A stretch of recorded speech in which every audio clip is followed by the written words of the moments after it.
So next topic is calculations involving unit cell dimensions. So using X-ray diffraction analysis, so we are going to calculate the unit cell dimensions. So the X-ray diffraction analysis is the powerful tool for the determination of the crystal structure. So using the X-ray diffraction analysis, so we are measuring the arrangement of atoms in the crystal structure, so and the distance between the atoms.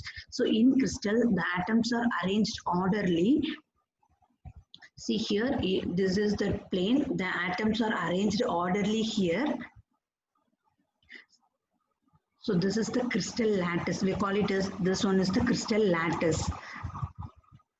So they pass that X-ray to that crystal.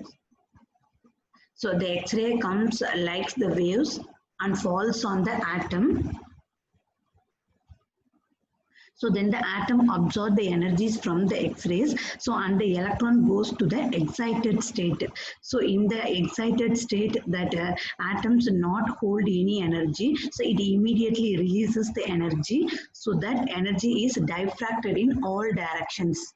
Here it is diffracted in the all directions. So the diffracted, finally we are calculating the diffracted ray. So in the particular direction, so analyze that ray. Then Bragg compared this diffracted ray with the light rays. So they compared the X-ray beam with the light rays. So they introduced the new concept, law of reflection. So according to that law of reflection, so incident ray falls on the plane. So this one is the incident ray falls on the plane. That one taken as theta. So and the diffracted ray. So this ray is that, this one is the diffracted ray. So this one is taken as a theta. So in the next plane, the value also similar to the first one. So this is the second ray. So that value also theta. The incident ray value also theta and the diffracted ray also theta. Because both the rays are parallel to each other. So the distance between the two atoms are taken as the d. So this is that two atoms. The distance between the two atoms are taken as d. The second wave travels somewhat extra distance than the first wave. So that is only we call it as the path difference. So for calculating the path difference, so we need to draw the line perpendicular to the X-rays. So this is the perpendicular ray. So we are drawing the perpendicular ray in the X-rays. So the extra distance traveled by the second wave we are taken as P, Q and R. So this points only we are taken as, so this points only we are taken as P, Q and the R. So the second wave travels n times greater than the first wave. So this area. So P, Q, R. So this only the extra distance traveled by the second wave.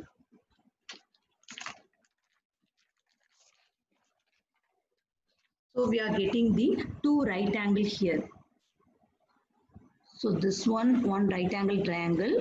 This is the another right angle triangle. So the angle is 90 here. So this angle here, this one is 90 degree. So this side, this one is 90 degree. So for this Q value, so we are taking the, for this theta value, we are taking the sine value. So already we know sine theta is equal to opposite by hypotenuse. So opposite value here, PQ. So this one is P, this one is Q. So PQ divided by the hypotenuse. This one is the hypotenuse. Hypotenuse means longer distance. So this one hypotenuse value D. So opposite divided by hypotenuse equal to PQ divided by T. So we are getting PQ is equal to D by D sine theta for this right angle triangle. So in the another side, theta, sine theta equal to, so opposite by the hypotenuse.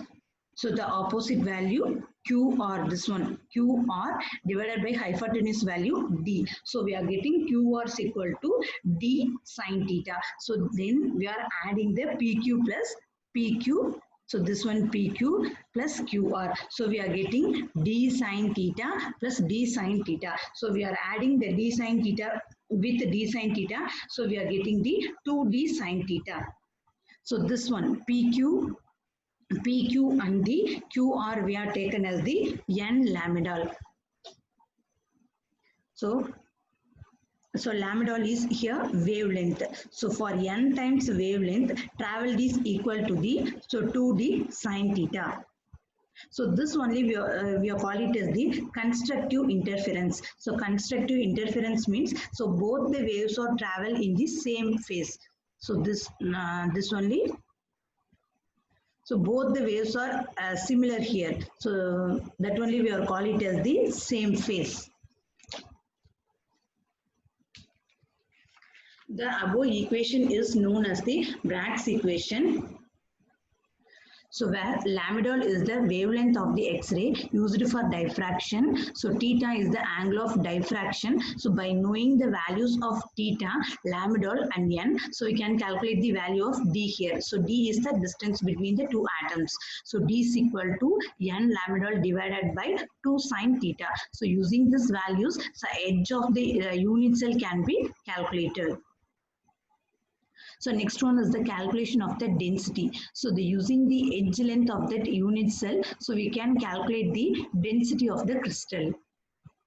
So formula for density is mass divided by volume. So the mass of the unit cell equal to total number of atoms belonging to that unit cell into mass of the one atom. So here mass of that mass of one atom. So this one, the mass of one atom equal to molar mass divided by the Avogadro number. So the symbol for the molar mass is capital M divided by Avogadro number Na. So we are substituting this M value in the second equation now. So the mass of the unit cell equal to, so the total number of atom belonging to the unit cell we are taken as n, small n, into the mass of the one atom, the value capital M divided by the Na here. So for a cubic unit cell, all the edge length are equal to So that is A is equal to B is equal to C. All the length are equal. So the volume of the unit cell, that one is A into A. So that we are getting A cube. So we are substituting this fifth value in the density formula now. So the density of the unit cell equal to, so mass of the unit cell formula N into capital M divided by Na. So divided by volume of the unit cell, we are getting A cube.